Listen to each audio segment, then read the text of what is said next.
தமிழக சட்டமன்ற பொதுத் தேர்தலானது நடந்து முடிஞ்சிருக்கக்கூடிய இந்த சூழ்நிலையில் இன்றைக்கி பார்த்தீங்கன்னா நம்பிக்கை வாக்கெடுப்பானது நடந்திருக்கு. இதில் விஜய் தலைமையிலான அரசு பெரும்பான்மையை நிரூபித்து காட்டியிருக்காங்க. அதே நேரம் அதிமுகவில் இருக்கக்கூடிய உட்கட்சி மோதலும் பார்த்தீங்கன்னா வெளிச்சத்துக்கு வந்திருக்கு அப்படின்னே சொல்லணுங்க. எடப்பாடியினுடைய எச்சரிக்கையை மீறி 25 எம்எல்ஏக்கள் தாவேக்காக ஆதரவு வந்து கொடுத்துருக்காங்க. ஸோ அவங்க மீது என்ன நடவடிக்கை பாயும், ஒருவேளை 3ல் 2 பங்கு ஆதரவு இருந்தால் தப்பிக்க முடியுமா அப்படின்றத பற்றி தான் நாம் இந்த பதிவில் தெளிவாக பார்க்க போகிறோம். தமிழக அரசியலில் நேற்று மே 12ஆம் தேதி நடந்த அதிரடி திருப்பம் கோட்டை வட்டாரத்தையே வந்து அதிர வச்சிருக்குன்னு சொல்லணும். ஏன்னா எடப்பாடி பழனிசாமியினுடைய தலைமையை எதிர்த்து எஸ்பி வேலுமணி மற்றும் சி வி சண்முகம் தலைமையிலான அதிமுக எம்எல்ஏக்கள் முதலமைச்சர் விஜயனுடைய தாவேகா அரசுக்கு ஆதரவு தெரிவிப்பதாக அறிவித்திருந்தாங்க. கூடவே பார்த்தீங்கன்னா என்டிஏ கூட்டணியிலிருந்து வெளியேறுவதாகவும் பகிரங்கமாக வந்து அறிவிச்சிருந்தாங்க. அதே போல் இன்றைக்கி நடந்த நம்பிக்கையில்லா தீர்மானத்திலும் கூட அதிமுக எம்எல்ஏக்கள் அவங்க பார்த்திங்கன்னா வாக்களிச்சிருக்காங்க. 2 பிரிவுகளாக பிரிந்து வாக்களிச்சிருக்காங்க. எடப்பாடி பழனிசாமி தரப்புக்கு, அதாவது விஜய்க்கு ஆதரவாக 22 எம்எல்ஏக்கள் வாக்களிச்சிருக்காங்க. அதே நேரம் ஆதரவாக SP Velumani, C V Shanmugam தரப்பில் 25 பேர் வாக்களிச்சிருக்காங்க. இப்போ பலருக்கும் எழுந்திருக்கக்கூடிய கேள்வி என்ன அப்படின்னா, எம்எல்ஏக்கள் கட்சித்தாவல் தடை சட்டத்தின் கீழே தகுதி நீக்கம் செய்யப்பட்டுருவாங்களா? ஒருவேளை 3ல் 2 பங்கு மெஜாரிட்டி இருந்தால் அவங்க எஸ்கேப் ஆகிறதுக்கான வாய்ப்புகள் இருக்கா அப்படின்னு தான் வந்து பேசப்பட்டுருக்கு. ஸோ இந்திய அரசியலில் குதிரை பேரம் அப்படின்றது கட்சி தாவல்களை தடுக்கிறதுக்காக தான் நடைமுறைப்படுத்தப்பட்டது. 1985 அரசியல் சட்டமைப்பு திட்டத்தின் கீழே 10வது அட்டவணையாக கொண்டு வரப்பட்டது இது. இப்போ இருக்கக்கூடிய சூழ்நிலைக்காக சட்டம் என்ன சொல்லுதுன்னு பார்த்தீங்கன்னா, 1986ஆம் ஆண்டு விதிகளின்படி அரசியல் கட்சி யாரை தலைவராக நியமிக்குதோ அவங்கள தான் வந்து சபாநாயகர் அங்கீகரிக்கணும். உச்சநீதிமன்றத்தினுடைய அதாவது சுபாஷ் தயாஸ் மற்றும் மகாராஷ்டிர ஆளுநர் தீர்ப்பின்படி சபாநாயகர் ஒரு கட்சியினுடைய பெரும்பான்மையை எம்எல்ஏக்களுடைய விருப்பத்தை விட அந்த கட்சியினுடைய முடிவுக்கு தான் முன்னுரிமை வந்து அளிக்கணும் அப்படின்னு சொல்லப்பட்டிருக்கு. ஸோ அதிமுகவினுடைய சட்ட விதிப்படி பொதுச் செயலாளரான எடப்பாடிக்கு தான் அந்த அதிகாரம் இருக்குது அப்படின்னும், ஸோ இபிஎஸ் நியமிக்கக்கூடிய கொறாடாவியை சபாநாயகர் அங்கீகரிக்க வேண்டியிருக்கும் அப்படின்னு சொல்லப்பட்டிருக்கு. 3ல் 2 பங்கு மெஜாரிட்டி இருக்குது அப்படின்றதுனால இவங்க வந்து தப்பிச்சிடுவாங்களோ அப்படின்ற ஒரு கேள்வியும் இருக்குது. ஸோ பலரும் பார்த்திங்கன்னா தவறாக வந்து புரிஞ்சிட்டு இருக்கக்கூடிய விஷயம் என்னென்னா, 10வது அட்டவணையின்படி 4வது பிரிவின்படி ஒரு கட்சியில் 2/3 எம்எல்ஏக்கள் வந்து பிரிந்து போயிட்டாங்க அப்படின்னா மட்டும்தான் தகுதி நீக்கத்திலிருந்து தப்பிக்க முடியாது. அதுக்கு 2 நிபந்தனைகள் இருக்குது. ஒன்று கட்சியினுடைய இணைப்பு, இன்னொன்று பார்த்திங்கன்னா எம்எல்ஏக்களுடைய ஒப்புதல். ஸோ இதை வச்சு தான் அதை வந்து நியமனம் செய்ய முடியும் அப்படின்னு சொல்லப்பட்டிருக்கு. ஸோ இது மட்டும் இல்லாமல் இப்போ பார்த்தீங்கன்னா வேலுமணி தரப்பு நேற்று செய்தியாளர்களை சந்தித்து என்ன பேசியிருக்காருன்னா, விஜய்க்கு ஆதரவு தெரிவித்திருந்தார் இல்லையா, இதே போல் சொல்வதன் மூலமாக அவங்க தன்னிச்சையாக தங்களுடைய உறுப்பினர் தகுதியை வந்து குறைத்து விட்டதாகவும் சட்டம் வந்து கருதும். ஸோ இதுக்கு முறைப்படி ராஜினாமா கடிதம் கொடுக்க வேண்டிய அவசியம் கிடையாது. ரவி எஸ் நாயக் மற்றும் இந்திய யூனியன் வழக்கில் உச்சநீதிமன்றம் இதை வந்து தெளிவுபடுத்தியிருக்கு. ஸோ இது போல் வேலுமணி தரப்பில் இருக்கக்கூடியவர்களுக்கு, அதாவது விஜய்க்கு ஆதரவு கொடுத்துட்டாங்க இல்லையா, ஸோ அதனால் தானாக அவங்களுடைய எம்எல்ஏக்கள் பதவி காலியாகாதுங்க. கட்சி தலைமை இது தொடர்பாக நடவடிக்கை எடுக்கணும். இருந்தாலுமே அதிமுக ஏற்கனவே தொடர் தோல்விகளால் பலவீனமாக தான் இருக்குது. ஸோ நிர்வாகிகள் பலரும் வந்து அதிருப்தியில் இருக்கக்கூடிய சூழ்நிலையில் எடப்பாடி தரப்பு இவங்களுக்கு எதிரான நடவடிக்கைகள் எடுக்குமா அப்படின்ற ஒரு சந்தேகமும் இருக்குது. இது வந்து ஒரு கேள்விக்குறியான விஷயம்தான். இன்னைக்கு பார்த்தீங்கன்னா எடப்பாடி பழனிசாமிக்கு எதிராக வேலுமணி மற்றும் சி வி சண்முகம் உள்ளிட்டோர் திரண்டிருக்காங்க. திமுகவோட கூட்டணி சேர்ந்து முதலமைச்சராக எடப்பாடி ஆகணும் அப்படின்னு முயற்சி செய்ததாக சி வி சண்முகம் வந்து சொல்லியிருக்காரு. ஸோ நம்பிக்கை வாக்கெடுத்ததில் வேலுமணி அணி தாவேக்காக்கு ஆதரவாகவும் எடப்பாடி பழனிசாமி அணி எதிராகவும் வாக்களித்தாங்க. வேலுமணி சி வி சண்முகம் மீது எடப்பாடி பழனிசாமி கடும் விமர்சனங்களை வந்து வைக்கிறாரு. திமுகவோட பேசலை அப்படின்னு அவர் கூறுறாரு. சி வி சண்முகம் உணர்ச்சி வசப்பட்டு ஆக்ரோஷமாக வந்து பதில் அளிச்சிருக்காரு.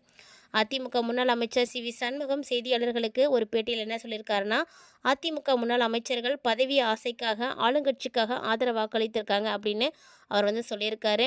ஸோ எப்படி எடப்பாடி பழனிசாமி சொல்கிறாரு, யாருக்கு பதவி ஆசை என்பதை அவர் மனசாட்சியை தொட்டு சொல்லணும். ஸோ எனக்கும் பிள்ளைங்க இருக்காங்க, அவங்களுக்கும் பிள்ளைங்க இருக்காங்க, பிள்ளைங்க மீது தலையில் அடித்து சத்தியம் செய்வாரா அப்படின்ற மாதிரி காரசாரமான நிறைய விவாதங்கள் எல்லாம் போயிருக்குங்க. அதாவது திமுகவோடு பேசுனது உண்மைதான். இவங்க வந்து திமுக வெளியிலேருந்து ஆதரவு தரோம், டெல்லியில் பேசிட்டோம், திமுக ஆட்சியில் பங்கெடுக்கலை அப்படின்னு அதிமுக கிட்ட வந்து நிறைய பேச்சுவார்த்தைகள்லாம் போயிருக்கு. ஸோ இதை எல்லாமே வந்து சி வி சண்முகம் இன்னைக்கு நல்ல தெளிவாக வந்து வெளிச்சத்துக்கு கொண்டு வந்திருக்காரு. மனசாட்சி இல்லாமல் இவர் வந்து பேசிகிட்டு இருக்காரு, அந்த மாதிரி நிறைய விஷயங்களை வந்து சொல்லியிருக்காரு.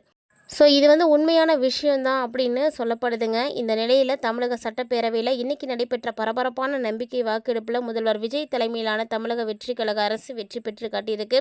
அரசுக்கு ஆதரவாக 144 உறுப்பினர்கள் வாக்களித்த நிலையில் எதிராக 22 உறுப்பினர்கள் வாக்களிச்சிருக்காங்க. மேலும் பாஜக மற்றும் பாமகவை சேர்ந்த 5 உறுப்பினர்கள் நடுநிலை வகுத்திருக்காங்க. தற்போது இந்த வாக்கெடுப்பு குறித்த தகவல்கள் சட்டசபை செயலகம் தெளிவாக வந்து விளக்கியிருக்கு. தமிழக சட்டசபை தேர்தலில் தாவேக 108 இடங்களில் வெற்றி பெற்றிருந்தாலுமே கூட தனி பெரும்பான்மைக்கு தேவையான எண்ணிக்கையை வந்து எட்டாததா இது எல்லாத்துக்குமே காரணமே. இதையடுத்து பார்த்திங்கன்னா இவங்களுக்காக காங்கிரஸ், இந்திய communist, Marxist communist, Visika, IUML ஆகிய கட்சிகள் எல்லாமே வந்து ஆதரவு கொடுத்தாங்க. ஸோ இவங்களுடைய ஆதரவோட தமிழக வெற்றி கழகத்தினுடைய தலைவர் முதலமைச்சர் பதவியை வந்து ஏற்றுக்கிட்டாரு. இந்த நிலையில் இன்றைக்கி தமிழக சட்டசபையில் விஜய் அரசு மீதான நம்பிக்கை வாக்கெடுப்பானது நடக்கப்பட்டது. ஸோ இந்த வாக்கெடுப்பு எதிர்க்கட்சியான திமுகவை வெளிநடப்பு செய்தது. திமுகவோட தேதிமுக, கொங்கு நாடு மக்கள் தேசிய கட்சி, மனிதநேய மக்கள் தேசிய கட்சி உறுப்பினர்கள் எல்லாருமே வந்து அவையிலிருந்து வெளியில் போனாங்க. இதனால் வாக்கெடுப்பு நேரத்தில் அவையில் இருந்த உறுப்பினர்களுடைய எண்ணிக்கையும் வந்து குறைஞ்சி போச்சு. இருந்தாலுமே கூட சபாநாயகர் ஜேசிடி பிரபாகர் பேரவை விதி 99 உள்விதி 5 கீழ் எண்ணிக்கை முறையில் வாக்கெடுப்பு நடைபெறும் என அறிவித்தார். அதுக்கப்புறமா உறுப்பினர்கள் 6 பிரிவுகளாக பிரிக்கப்பட்டு ஒவ்வொருவருடைய பெயரும் அழைக்கப்பட்டு வாக்குகள் பதிவு செய்யப்பட்டது. ஆதரவு, எதிர்ப்பு, அப்படி நடுநிலை அப்படின்னு தனித்தனியாக வந்து செஞ்சாங்க. ஸோ இதில் பார்த்தீங்கன்னா இந்த வாக்கெடுப்பில் மொத்தம் சட்டமன்ற உறுப்பினர்களுடைய எண்ணிக்கை 234 இருந்தாலும் முதல்வர் விஜய் தன்னுடைய திருச்சி கிழக்கு தொகுதி உறுப்பினர் பதவியை ராஜினாமா செய்திருந்தார். மேலும் திருப்பத்தூர் தொகுதி உறுப்பினர்கள் சீனிவாச சேதுபதி நீதிமன்ற உத்தரவால் வாக்களிக்கல. சபாநாயகர் வாக்களிக்காத காரணத்தினால கணக்கில் 231 உறுப்பினர்கள் மட்டும்தான் இருந்தாங்க. இதில் மதிமுக உறுப்பினர்கள் 2 பேரும் அவைக்கு வராத நிலையில் 230 உறுப்பினர்கள் அவையில் இருந்த நிலையில் திமுகவினுடைய வெளிநடப்புக்கு பின்பு வாக்கெடுப்பு வந்து நடந்தது. அவையில் 171 உறுப்பினர்கள் மட்டுமே வந்து இருந்தாங்க. ஸோ இதில் 144 பேர் பார்த்திங்கன்னா விஜய்க்கு ஆதரவாகவும், 22 பேர் எதிராகவும், 5 பேர் நடுநிலையாகவும் வாக்களிச்சிருக்காங்க. ஸோ இந்த வெற்றியின் மூலமாக விஜய் தன்னுடைய அரசை நிலைநிறுத்தியிருக்கார் அப்படின்னு தான் சொல்லணும். ஸோ இந்த வாக்கெடுப்பு குறித்த தகவல்கள் சட்டசபை செயலகம் வந்து வெளியிட்டிருக்குங்க. தீர்மானத்தின் பொழுது வாக்கெடுப்பு விவரமானது இப்படித்தான் வந்து இருந்தது. எப்படியோ தாவேகா படாத பாடுபட்டு தன்னுடைய பெரும்பான்மையை வந்து நிரூபித்து காட்டியிருக்கு. ஸோ சட்டப்பேரவையில் நிரூபித்து காட்ட வேண்டிய கட்டாயம் இருந்ததுனால தாவேகா இந்த முயற்சியில் வந்து இறங்கினாங்க. ஸோ அவங்களும் நல்ல சிறப்பாக தன்னுடைய பெரும்பான்மையை வந்து நிரூபித்து காட்டியிருக்காங்க. இது மட்டும் இல்லாமல் அதிமுக தாங்க இப்போ மிகப்பெரிய அளவில் சிக்கலாக இருக்குன்னு சொல்லணும். அதிமுக அணியானது 2ஆக பிளவடைந்து எம்எல்ஏக்கள் எல்லாருமே பார்த்திங்கன்னா பல்டி அடிச்சிட்டாங்க. ஸோ இதனால் என்ன நடக்க போகுது அப்படின்னு தெரியல. அது மட்டும் இல்லாமல் எடப்பாடி பழனிசாமி அவர்கள் என்ன செய்யறது அப்படின்னு தெரியாமல் வந்து திணறி போயிருக்கிறாருன்னு தான் சொல்லணும். ஒவ்வொரு கட்சியிலையுமே ஒவ்வொருத்தர் பார்த்திங்கன்னா ஒரு சில நேரங்களில் வந்து மனம் மாறுறது உண்டு. இப்படி இருக்கும் பொழுது அதிமுக எம்எல்ஏக்கள் இந்த மாதிரி செய்திருக்கிறதுனால அவங்களுடைய பதவி பறிபோகுமா அப்படின்ற ஒரு கேள்வியானது இப்போ எழுந்திருக்கு. ஸோ இதற்கான விடைகள் கூட நம்ம இன்னும் கொஞ்ச நாள் பொறுத்திருந்து தான் பார்க்கணும். கண்டிப்பாக யார் தவறு செய்திருந்தாலுமே கூட தப்பிக்க முடியாது. சட்டத்தில் இருக்கக்கூடிய மிகப்பெரிய ட்விஸ்ட் என்ன அப்படின்றத அவங்க வந்து தெரிஞ்சிக்கவே இல்லை அப்படின்னு தான் சொல்லணும். ஸோ என்ன நடக்க போகுது, யாரெல்லாம் வந்து பதவி நீக்கம் அடைய போகிறாங்க அப்படின்றத பற்றியெல்லாம் நம்ம பொறுத்திருந்து பார்க்கலாம். இந்த மாதிரியான அரசியல் அப்டேட்ஸை நீங்கள் தொடர்ந்து பார்க்கறதுக்கு மறக்காமல் சேனலை சப்ஸ்கிரைப் பண்ணிட்டு ஃபாலோ பண்ணிக்கோங்க.